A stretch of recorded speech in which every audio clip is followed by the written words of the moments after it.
Hoy vamos a hablar sobre el virus ébola. Vamos a hablar del agente etiológico, la fisiopatogenia, la epidemiología, el impacto en nuestra población, la clínica, el diagnóstico, tratamiento y prevención.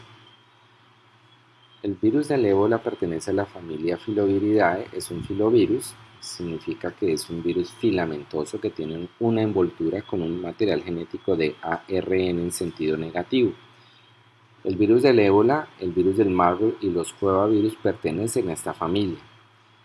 Originan fiebres hemorrágicas fatales hasta en un 35% de los casos.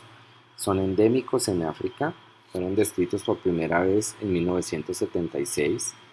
Luego aparece en 1995 otro brote en Gabón en el año 1996 y los dos últimos grandes brotes fueron el primero en el 2014, que ocurrieron en países de África Occidental, Liberia, Sierra Leona y Guinea, y el actual que acaba de terminar apenas hace menos de un mes en la República Democrática del Congo, que empezó en el año 2018. Entonces, como vemos ahí en la microfotografía electrónica, el virus de ébola es un virus que se ve como un filamento. Y aquí vemos el río Ébola, donde fue descrito inicialmente, es un río que pertenece a la República Democrática del Congo, que da afluencia al río Congo. Dentro del género Ebola virus tenemos 5 especies, ahí están descritas de acuerdo al sitio donde fueron inicialmente eh, encontradas. El huésped natural básicamente son los murciélagos, que son frugívoros de la familia Pteropodidae. Aquí vemos en una ampliación esquemática de cómo es la estructura del virus del ébola. Entonces, como dijimos, es una estructura filamentosa que puede tener algunas, repliegues, y en el cual tenemos acá el material genómico que dijimos que es un ARN en sentido negativo. Aquí está precisamente la RNA polimerasa dependiente de RNA, la LRNA polimerasa. Aquí vemos el complejo de proteína de polimerasa, lo que está rodeando al material genético que está en color amarillo son las nucleoproteínas, ¿sí?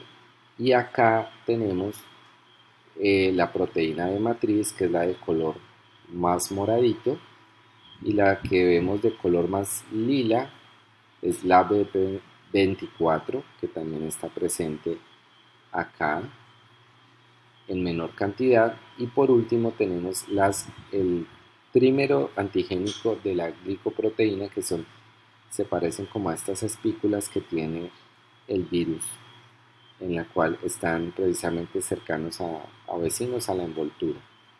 Es un virus que realmente es muy sencillo desde el punto de vista de su estructura. Entonces vemos acá que el genoma es ARN de cadena única que codifica para 7 proteínas este material genético, y los viriones forman filamentos que están envueltos con un diámetro de 80 nanómetros. Sabemos que los virus pueden ser desnudos o envueltos. Este es un virus envuelto, o sea que tiene una capita de grasa también a su alrededor. En su extensión varía desde 800 hasta 1400 nanómetros, y vemos acá la nucleocápside, que es helicoidal y encerrada en esta envoltura que contiene estas glicoproteínas que se ven como unas espículas. Esta glicoproteína puede ser clivada o es clivada en dos componentes, de la cual se secreta una versión más pequeña. ¿A dónde se adhiere o cuál es el sitio de entrada del virus ébola a la célula? Se han descrito varios sitios a donde se puede unir a la célula del huésped: a una proteína de transferencia de colesterol, al receptor del linfocito T, a la inmunoglobulina y al dominio 1 de la mucina, también llamado TIM1. Mediante estos tres receptores el virus entra a la célula y se replica en el citoplasma. Ya dentro del citoplasma lo que vamos a ver es una replicación muy eficiente. Se producen grandes cantidades de virus en las células endoteliales, en los monocitos, en los macrófagos, en las células dendríticas y en otras, y origina una tormenta de citoquinas proinflamatorias similar a lo que hace un superantígeno. Lo que hace finalmente es llevar a necrosis extensa de tejidos, especialmente del hígado, pero también del vaso, los ganglios linfáticos y los pulmones. Esta replicación en las células endoteliales, acá vemos un ejemplo, interfiere con la unión y previene la producción de proteínas de adhesión celular. Entonces las células básicamente se van a pierden la adhesión entre ellas. Esto finalmente lleva a citólisis, daño y fuga vascular. Entonces aquí vemos el monocito que no está infectado. Acá está el virus, se infecta el monocito, empieza su replicación a nivel citoplasmático. Una vez se hace esta liberación de nuevos viriones, hay una estimulación marcada de todos los marcadores o todos los eh, agentes proinflamatorios, el factor de necrosis tumoral, la interleuquina 6, interleuquina 8, etc.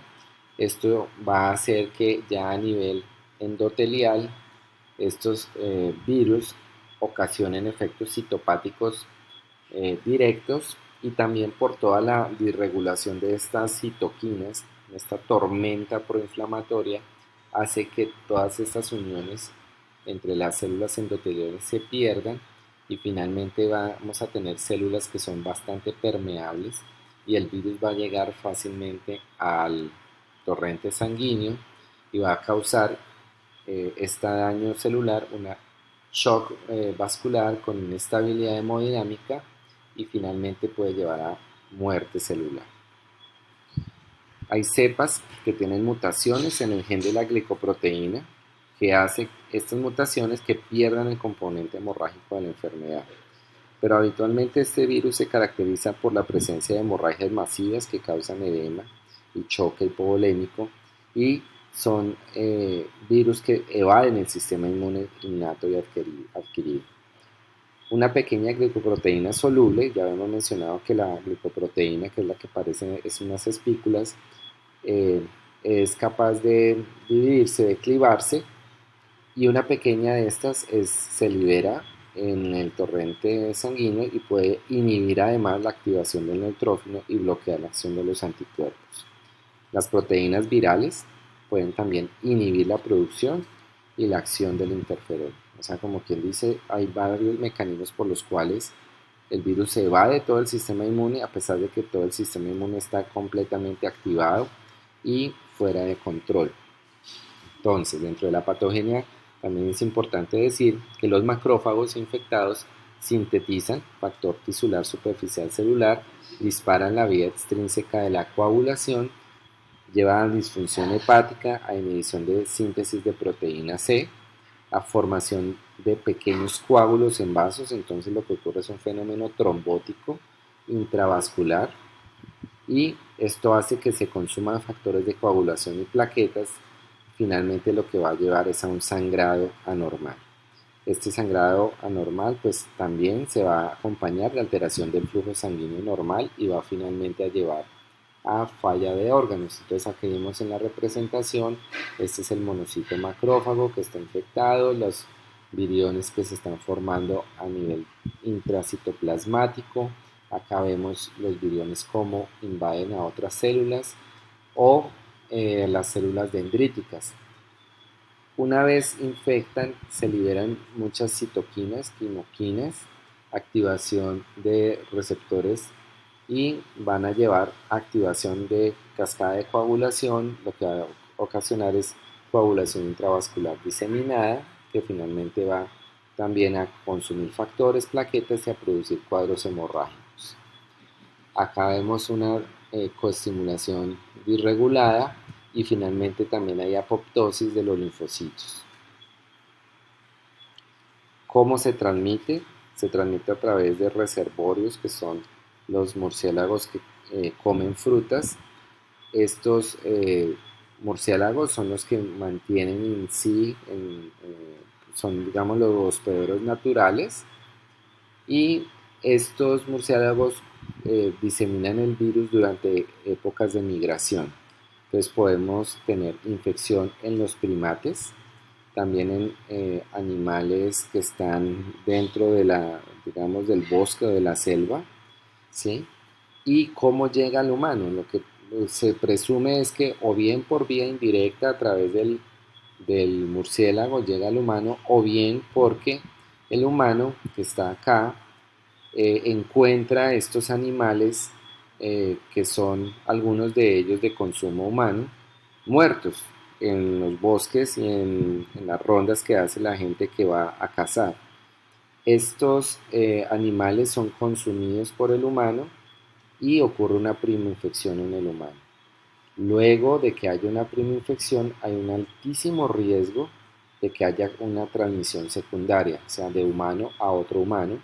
Sabemos que el virus del ébola está presente en todas las secreciones corporales, desde el sudor, la lágrima, las secreciones en las mucosas, en la sangre. Entonces es muy fácil que ocurra una transmisión secundaria. La epidemiología, tenemos que tener en cuenta que uno de los brotes que se describió con gran preocupación fue el que ocurrió en un laboratorio en Marburg, Alemania. ¿Por qué? Porque allá llevaron monos verdes africanos que estaban aparentemente sanos y que venían con infección por este virus del ébola. Al hacerle muestras de tejidos a estos monos verdes africanos, trabajadores de este laboratorio en Marburg se contaminaron y fue cuando describieron el virus del ébola en ese laboratorio en particular. Pero brotes del virus de ébola han ocurrido en la República Democrática del Congo, que es acá donde está la plena selva pues, africana, así como en otros países, tanto del norte como del África, pues digamos, selvática. Entonces, en esta primera área geográfica, aquí vemos es donde se han descrito los diferentes tipos de virus. El virus Zaire, que está acá en rojo, el virus del Sudán, acá vemos el Sudán del Sur.